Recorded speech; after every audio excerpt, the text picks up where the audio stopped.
তারেক রহমানকে ঘিরে কেন আজ এত মানুষের নতুন আশা?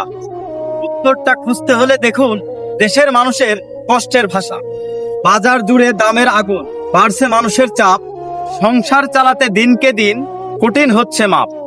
কাজের আশায় তরুণগুলো ঘুরছে পথে পথে, ভবিষ্যতের চিন্তা তাদের ঘুম কেড়ে নেয় রাতে। আইন শৃঙ্খলা নিত্য সংকট, চিন্তা সবার মনে, দেশটা কবে স্বস্তি পাবে? প্রশ্ন ক্ষণে ক্ষণে। মানুষ চায় এমন সরকার যে শুনবে মানুষের কথা, ক্ষমতার চেয়ে দেশের স্বার্থ হোক যার বড় ব্যথা। এই প্রত্যাশায় অনেকেই আজ তাকিয়ে নতুন ঘুরে। পরিবর্তনের আশার কথা শোনা যায় ঘরে ঘরে। তারেক রহমানকে ঘিরে তাই অনেকের মন টানে, হয়তো তার হাত ধরেই আসবে পরিবর্তনের গান।